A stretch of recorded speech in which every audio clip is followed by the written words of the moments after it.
Hi everyone, I hope आप सभी बहुत ही अच्छे होंगे। आज हम कवर करेंगे विलियम शेक्सपियर का एक प्ले ट्वेल्थ नाइट के इंट्रोडक्शन पार्ट को। बहुत दिनों से इस चैनल पर वीडियो नहीं अपलोड की जा रही थी क्योंकि कुछ समस्याएं थी जनाब, जिसके बारे में हम वीडियो के लास्ट में डिस्कस करेंगे। और साथ ही साथ आपके सिलेबस के रिगार्डिंग भी आपके कुछ क्वेश्चंस थे जिसके बारे में हम लास्ट में बात करेंगे। तो आज के इस वीडियो में हम कवर करने वाले हैं लेक्चर फर्स्ट में ट्वेल्थ नाइट के इंट्रोडक्शन पार्ट को। हालांकि इसका वीडियो जो इंट्रोडक्शन वाला पार्ट है मैंने पिछले बार भी अपलोड किया था, लेकिन इसमें क्या की गई, कुछ नई चीज़ें इंक्लूड की गई है, जैसे एक्ट, इसके अलावा विलियम शेक्सपियर का थोड़ी सी बायोग्राफी और रोमांटिक कॉमेडी को। ठीक है, तो इस वीडियो को अच्छे से देखते रहिए, आपको पूरी तरीके से सारा कुछ क्लियर हो जाएगा। ठीक है, तो what will you learn in this video. तो सबसे पहले हम लर्न करने वाले हैं इसके टाइटल को अच्छे से समझेंगे, उसके बाद प्ले राइट को, इसके अलावा यहाँ पे टाइप ऑफ वर्क की किस प्रकार का वर्क है। ठीक है, और इसको सेट कहाँ किया गया है, इसके बारे में, प्रोटोगनिस्ट के बारे में। तो इंट्रोडक्शन पार्ट में ये कवर करेंगे। इसके अलावा ये जो रोमांटिक कॉमेडी है, तो ये रोमांटिक कॉमेडी जो है ये होता क्या है, इसके बारे में बात करेंगे। और उसके बाद हम विलियम शेक्सपियर की बायोग्राफी को देखेंगे। ठीक है, तो अच्छे से इस वीडियो को देखते रहिए, आपको पूरा बात अच्छे से क्लियर हो जाएगी। तो चलिए अब नेक्स्ट स्लाइड में चलते हैं। तो देखिए यहाँ पे सबसे पहले हम टाइटल को डिस्कस करें। तो देखिए इसका टाइटल जो है ट्वेल्थ नाइट है, और इसके सब टाइटल की बात की जाए तो इसका सब टाइटल जो है व्हाट यू विल है। तो इसकी जो स्टोरी है, विलियम शेक्सपियर का जो ये प्ले है ट्वेल्थ नाइट, इसकी जो स्टोरी है, इसका स्टोरी का कोई भी बिल्कुल ही कनेक्शन नहीं है ट्वेल्थ नाइट वर्ड से। ठीक है, लेकिन ये ट्वेल्थ नाइट जो बोला गया है इसका कुछ ना कुछ तो मतलब होता ही होगा। तो twelfth night is the night before January 6 वाली जो रात होती है, उससे पहले वाली रात, उसी को ट्वेल्थ नाइट बोला गया। ठीक है, जो कि कब आती है, क्रिसमस के 12वें दिन। ठीक है, ट्वेल्थ नाइट मतलब क्रिसमस जो होता है 25 दिसंबर को, उसके 12वें दिन आती है 6 जनवरी, और उसी वाली रात को बोला गया है ट्वेल्थ नाइट। इस दिन क्या होता है, तो 6 जनवरी को एक फीस्ट सेलिब्रेट किया जाता है एपिफैनी नाम का, जो कि इंग्लैंड में सेलिब्रेट किया जाता है। एक दावत का दिन होता है एपिफैनी नाम का, जो कि क्या होता है, वहाँ के क्रिश्चियन लोगों से सेलिब्रेट किया जाता है, उसी को बोला गया है यहाँ पे Twelfth Night. But the story is of the play has no connection with the word Twelfth Night. यहाँ पे जो इसकी जो स्टोरी है ट्वेल्थ नाइट की, जितनी पूरी स्टोरी जो है, इसका बिल्कुल ही कनेक्शन नहीं है यहाँ पे ट्वेल्थ नाइट वर्ड से। जैसे कि मान लीजिए एक मूवी है यहाँ पे टाइटैनिक नाम का, और टाइटैनिक मूवी में जितने भी चीज़ दिखाई गई है वो क्या है, उसका पूरा कनेक्शन है उसके टाइटल से, टाइटैनिक से, है ना। पूरा कुछ मूवी का नाम ही पड़ा था वहाँ पे टाइटैनिक, इसलिए क्योंकि उसमें पूरा टाइटैनिक के बारे में दिखाया गया है। लेकिन इस प्ले में जो भी यहाँ पे परफॉर्म किया गया है, जो भी इस प्ले में लिखा गया है बातों को, उसका बिल्कुल ही कनेक्शन नहीं है ट्वेल्थ नाइट से, इसीलिए यहाँ पे इसको रैंडमली लिखा गया था, विलियम शेक्सपियर द्वारा इसका टाइटल दिया गया था। और व्हाट यू विल का मतलब क्या होता है, तो व्हाट यू विल का मतलब है जो आप चाहते हो। मतलब विलियम शेक्सपियर ये बताना चाहते थे कि इस वाली जो प्ले है, ये वाली ट्वेल्थ नाइट, इसका आप जो चाहते हो वो नाम रख सकते हो। ठीक है, तो आई थिंक आपको इतना समझ में आ गया होगा इस टाइटल को। अब चलिए बात कर लेते हैं यहाँ पे रिटन बाय, यानी कि विलियम शेक्सपियर, इसके प्ले राइट जो है, यानी कि प्ले को जो राइट किया गया है जिसके द्वारा, वो कौन है, तो विलियम शेक्सपियर है। मतलब इस प्ले के जो नाटककार है वो कौन है, विलियम शेक्सपियर है। इसको लिखा कब गया था, तो 1600 से लेकर 1602 के बीच में लिखा गया था। और करेक्टली बात करें तो इसको ट्वेल्थ नाइट को लिखा गया था 1601 के में लगभग माना जाता है, और फर्स्ट बार परफॉर्म जो किया गया था स्टेज पे वो 1602 के बीच में किया गया था। ठीक है, तो यहाँ पे मान सकते हैं कि ये जो ट्वेल्थ नाइट इसको राइट कब किया गया था, तो 1600 से लेकर 1602 के बीच में इसको राइट किया गया था। ठीक है, रिटन, और किसके द्वारा किया गया था, विलियम शेक्सपियर के द्वारा। और इसको जो पब्लिश कराया गया था 1623 में कराया गया था, 1623 में फर्स्ट फोलियो में। ठीक है, अब चलिए इसका स्क्रीनशॉट ले लीजिए, क्योंकि आपको लिखना भी रहेगा, तो स्क्रीनशॉट ले लीजिए। तब तक हम चलिए नेक्स्ट स्लाइड में चलते हैं। अब चलिए यहाँ पे बात कर लेते हैं इंट्रोडक्शन ऑफ द प्ले, यहाँ की इस पार्ट के इंट्रोडक्शन की, ट्वेल्थ नाइट की इंट्रोडक्शन की। तो देखिए twelfth night is the one of the most popular comedy. ये क्या है, मोस्ट पॉपुलर कॉमेडी है ट्वेल्थ नाइट की, किनका, विलियम शेक्सपियर का। It is also most perform में प्ले भी है, और ये मोस्ट परफॉर्म किसे किया जाता है, प्ले को। और इस प्ले को जो है ना काफ़ी बार परफॉर्म किया गया था, इसीलिए इसे most perform play of William Shakespeare भी बोला जाता है। इसके टाइप ऑफ वर्क की बात की जाए तो प्ले, यानी कि जिसे परफॉर्म किया जा सके, तो ये एक प्ले है। और जॉनरा कैसा है, तो प्ले भी कई प्रकार का होता है, जैसे कॉमेडी होता है, ट्रेजेडी होता है। जैसे कि मैकबेथ आप पढ़ोगे तो वहाँ ट्रेजेडी है, यहाँ पे कॉमेडी है। रोमांटिक कॉमेडी इसका सब जॉनरा है। रोमांटिक कॉमेडी क्या होता है इसके बारे में तो हम बात करेंगे ही, लेकिन रोमांटिक कॉमेडी क्या है, एक कॉमेडी का ही एक सब जॉनरा है। ठीक है, इस पूरे प्ले को जो सेट किया गया है, इसकी मतलब सेटिंग का मतलब है कि जगह को, इसमें जो जगह दिखाई गई है वो कहाँ का, तो एलेरिया नामक एक किंगडम है, उसी की जगह के बारे में बात की गई है इसमें। और इस कहानी की, इसकी जो स्टोरी है इस प्ले की, उसकी जो प्रोटोगनिस्ट कौन है, तो वो है वियला। ठीक है, और इसके मेजर कॉन्फ्लिक्ट की बात की जाए कि इसमें क्या होती है, कन्फ्यूजन क्या होती है इस रोमांटिक कॉमेडी में, तो यहाँ पे लव ट्रायंगल बनता है किसके बीच में, बिटवीन वियला और ऑर्सिनो और ओलिविया। ठीक है, यहाँ पे किन के बीच में यहाँ पे बनता है लव ट्रायंगल, तो ये बनता है ओलिविया के बीच में, ओलिविया और यहाँ पे ऑर्चिनो और वियला। क्या होता है कि ऑर्चिनो प्यार करता है किससे, ओलिविया से, और ये जब वियला डिस्गाइज होती है यानी कि भेष बदलती है तो वियला को प्यार हो गया है यहाँ पे ऑर्चिनो से, और ओलिविया को प्यार हो जाता है यहाँ पे वियला को जो डिस्गाइज गर्ल होती है। तो इसीलिए यहाँ पे कन्फ्यूजन कॉन्फ्लिक्ट पैदा होती है, जिसकी वजह से ये जो स्टोरी है इसकी वो काफ़ी इंटरेस्टिंग हो जाती है। तो चलिए इसका स्क्रीनशॉट लीजिए। अब चलिए चलते हैं इसके अगले स्लाइड में। अब यहाँ पे है रोमांटिक कॉमेडी के बारे में बात की जाए तो रोमांटिक कॉमेडी होता क्या है, तो डिफिनेशन क्या होगा इसका। तो देखिए romantic comedy is the type of comedy. Romantic comedy क्या है, कॉमेडी का एक टाइप है जिसमें हम क्या देखेंगे, विच फोकसिंग, जो फोकस करता है क्या चीज़ को, लव को। जैसे कि रोमांटिक वर्ड से ही आपको पता चल रहा है कि यहाँ पे रोमांस होगा या लव होगा, मैरिजेस होंगे, तो रोमांटिक वर्ड से ही समझ जाइएगा कि ये जो कॉमेडी होने वाली है कैसी होने वाली है। थोड़ी सी रोमांटिक हो सकती है, उसमें रोमांस हो सकता है, उसमें लव तो ज़रूर रहेगा, उसमें शादियाँ के बारे में बात की जाएगी, कोर्टशिप के बारे में, वादे वगैरह के बारे में बात की जाएगी, ऑल दैट इमोशनल स्टॉप, और इमोशनल चीज़ें भी वहाँ पे देखने को मिलेगा। लेकिन ये सब जितने भी कॉन्फ्लिक्ट पैदा होगी वो क्या होगा, हैप्पी एंडिंग के साथ उसका एंड होगा उस प्ले का। ठीक है, क्या होता है कि रोमांटिक कॉमेडी कैसी होती है, तो ऐसा समझ लीजिए विलियम शेक्सपियर हमेशा फोकस करते हैं रोमांटिक कॉमेडी में, उसमें लव अफेयर दिखाए जाते हैं, मैरिजेस दिखाए जाते हैं, कोर्टशिप दिखाए जाते हैं, और उसकी जो एंडिंग होती है वो काफ़ी अच्छी होती है। ठीक है, हैप्पी एंडिंग होती है। क्या होता है, लास्ट में सारी कन्फ्यूजन दूर हो जाती है, इसीलिए उससे हम क्या बोलते हैं, रोमांटिक कॉमेडी बोलते हैं। ठीक है, विलियम शेक्सपियर की फेमस रोमांटिक कॉमेडी की बात की जाए तो जैसे कि आप तो जानते हैं ट्वेल्थ नाइट इसके फेमस रोमांटिक कॉमेडी में से एक है। इसके अलावा ए मिडसमर नाइट ड्रीम भी है, वो इन्हीं का है, और एज यू लाइक इट जो कि काफ़ी फेमस है।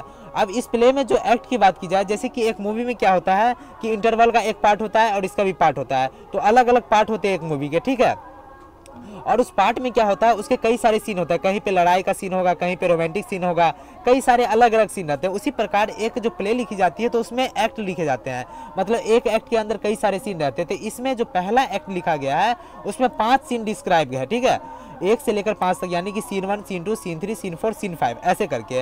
एक्ट 2 में क्या है, तो कितने सीन है, तो एक्ट 2 में यहाँ पे 1 से 5 तक, इसमें भी 5 सीन है। एक्ट 3 में आपको 4 सीन मिलेंगे, और एक्ट 4 की बात की जाए तो यहाँ पे 3 सीन आपको पढ़ने को मिलेंगे, और यहाँ पे एक्ट 5 में 1 ही सीन है। और इसी के साथ यहाँ पे जो है ये प्ले को एंड कर दिया गया। ठीक है, एक्ट 5 के साथ। तो इसका स्क्रीनशॉट लेना चाहे तो आप ले सकते हैं, इसको लिखना रहेगा इसीलिए।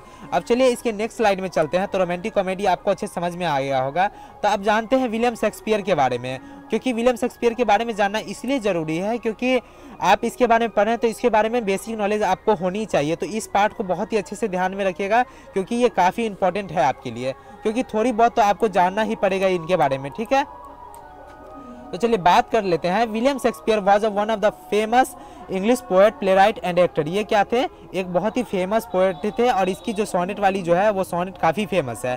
और प्ले राइट का मतलब होता है नाटककार, जो नाटक को राइट करते हैं उसी को बोलते हैं प्ले राइट। और यहाँ पे ये काफ़ी अच्छे एक्टर के साथ साथ वो अच्छे बिजनेसमैन भी थे यहाँ पे। ठीक है, तो विलियम शेक्सपियर का पहला लाइन अच्छे से समझ में आ गया होगा आपको। William he was baptise. Baptise का मतलब होता है नामकरण की क्रिया जो होती है, जैसे कि आप लोगों में छठियार होता है ना, जैसे 6 दिन के बाद नाम रखा जाता है, तो क्रिश्चियन लोगों में क्या होता है, उसको जो बेप्टाइज किया गया था उसको किनको, विलियम शेक्सपियर को 26 अप्रैल 1564 को, और कहाँ की गई थी, होली ट्रिनिटी चर्च में। ठीक है, in the Stratford upon Avon. यहाँ पे इस वर्ड को अगर और थोड़ा डिस्क्राइब करें तो देखिए स्ट्रेटफोर्ड वहाँ पे जगह का नाम है, और अपॉन यहाँ पे प्रीपोजिशन का यूज़ किया गया, और यहाँ पे एवन जो है ये एक वहाँ पे का नदी है। तो ठीक है, तो उसी जगह को नाम दे दिया गया है स्ट्रेटफोर्ड अपॉन एवन। और इसको बैप्टाइज मतलब कि नामकरण कब की गई थी, तो 26 अप्रैल 1564 को की गई थी। कहाँ, वर्विकशायर के होली ट्रिनिटी चर्च में, जो कि इंग्लैंड में मौजूद है। ठीक है, traditionally his birthday is celebrated 3 days earlier on 23 April Saint George Day. अब क्या होता है कि इनका जो जन्म के बारे में ये पूरा कंफर्म नहीं है कि इनका जन्म 23 अप्रैल को ही हुआ था, 23 अप्रैल को हुआ था। ये किसी के पास इसका प्रूफ नहीं कि 23 अप्रैल को इसका जन्म हुआ था, लेकिन ऐसा माना जाता है। क्यों, क्योंकि 26 अप्रैल को इसका बैप्टाइजेशन हुआ था। तो ऐसा माना जाता है क्योंकि इंग्लैंड में क्या होता है कि बैप्टाइज जो किया जाता है किसी बच्चे का, तो 1 से 2 या 3 दिन तक उसको बैप्टाइज कर दिया जाता है। तो इसीलिए माना गया कि 23 अप्रैल को इनका बर्थडे माना गया, क्योंकि उस दिन सेंट जॉर्ज डे भी मनाया जाता है, और साथ ही साथ वहाँ पे एक बहुत ही बड़े राइटर की उस दिन मृत्यु भी हुई थी। तो मोस्ट अप्रोप्रिएट लग रहा था यहाँ पे, इसीलिए 23 अप्रैल को रख दिया गया। ठीक है, रैंडमली इसका 23 अप्रैल को सेलिब्रेट करने लगे सारे लोग इनके बर्थडे को, ठीक है। लेकिन ये पूरी तरीके से सही है ये ज़रूरी नहीं, ठीक है। 23 अप्रैल माना जाता है, लेकिन ये किसी के पास इसका प्रूफ नहीं है। अब चलिए नेक्स्ट बात करते आगे। तो he is widely consider the greatest dramatist. इसको क्या बोला जाता है? Greatest dramatist all the time, मतलब इसको गोट बुलाया जाता है ड्रामे के मामले में। एज वेल एज, और साथ ही क्या होता है, मोस्ट इन्फ्लुएंशियल है राइटर है ये। क्यों? क्योंकि इससे इन्फ्लुएंस होकर जो राइटर बने वो काफ़ी बहुत इसकी संख्या थी history of English literature, history of English language में, ठीक है। अब इसके बारे में बात की जाए तो यहाँ पे देखिए, ये जो है इंग्लैंड के नेशनल पोएट कहे जाते हैं एंड बार्ड ऑफ एवन कहा भी जाता है। इनको बार्ड ऑफ एवन के नाम से भी जाना जाता है। अब यहाँ एवन के बारे में बात की जाए तो ये जिस जगह पे रहते थे उसके बारे में बात की गई है, और बार्ड का मतलब होता है कवि। तो ये किस जगह के कवि हुए? तो ये एवन के कवि है, इसीलिए इसके बार्ड ऑफ एवन भी बोला जाता है। और ये इंग्लैंड के नेशनल पोएट भी कहे जाते हैं, ठीक है। और सिंपली इसको द बार्ड भी बुलाया जाता है इनको, ठीक है। अब इसके वर्क की बात की जाए तो ये रोट अराउंड 37 प्लेज, इसको 37 यहाँ पे लिखा है, लेकिन कहीं कहीं पे ये 39 भी हो सकता है, 38 भी हो सकता है। तो अलग अलग मामले में कहीं कहीं पे ये लिखा रह सकता है, क्योंकि इसका कंफर्मेशन नहीं है कि 38 ही है या 37 है। लेकिन सब यहाँ पे मानते हैं कि 37 प्लेज ये लिखे थे। 154 सोनेट है, जिसमें से आप पार्ट 1 में पढ़ भी चुके होंगे कुछ सोनेट। और इसके 3 लॉन्ग नैरेटिव पोएम लिखे, ठीक है। 3 लॉन्ग नैरेटिव पोएम। लॉन्ग मतलब कि बड़ा, नैरेटिव का मतलब जो कहानी की तरह जिस पोएम को लिखा जाए, तो वो 3 लॉन्ग नैरेटिव पोएम भी लिखे हैं, इंक्लूडिंग कोलैबोरेशन। लोगों के साथ में भी ये काम किए हुए हैं, तो इसीलिए यहाँ पे कोलैबोरेशन ये वर्ड का यूज़ किया गया, ठीक है। तो इसके वर्क की बात की जाए तो 37 प्लेज लिखे हुए हैं, 154 सोनेट एंड लॉन्ग नैरेटिव की बात की जाए, पोएम की बात की जाए तो 3, ठीक है। अब क्या है, अदर राइटर के साथ कोलैबोरेट करके, ठीक है। एंड ये डाइट जो हुए थे, इसकी जो मृत्यु हुई थी वो 23 अप्रैल को हुई थी 1664 में, ठीक है। 1616 में, ठीक है, 1616 में। तो ये बात भी आपको अच्छे से क्लियर हो गई, राइटर के बारे में बेसिक नॉलेज आपको पता लग गया होगा। अब चलिए इसका स्क्रीनशॉट ले सकते हैं तो ले लीजिए। अब चलते हैं नेक्स्ट स्लाइड में।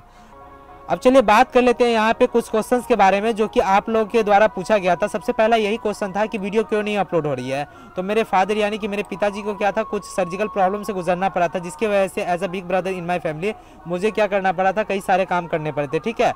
और मुझे कई सारी प्रॉब्लम भी हुई थी, इसकी वजह से मैं वीडियो अपलोड नहीं कर पा रहा था, क्योंकि खुद की पढ़ाई मैनेज करना, यूट्यूब को मैनेज करना और साथ ही साथ काम को मैनेज करना पॉसिबल नहीं था, इसीलिए मैं वीडियो नहीं अपलोड कर पा रहा था। दूसरा क्वेश्चन आप लोगों का ये था क्योंकि मेरे लिए मेरी फैमिली सबसे फर्स्ट प्रायोरिटी है और उसके बाद मेरा काम है, इसीलिए मैं वीडियो नहीं अपलोड कर पा रहा था, ठीक है। सभी कुछ को मैनेज करना मेरे लिए पॉसिबल नहीं था, लेकिन अब क्या है, धीरे धीरे सारा कुछ कम हुआ है, तो इसलिए अब वीडियो आएगी धीरे धीरे, ठीक है। और आपका दूसरा क्वेश्चन इसी से रिगार्डिंग है कि will the syllabus be finished before the exam, क्या सिलेबस खत्म हो पाएगा एग्जाम से पहले?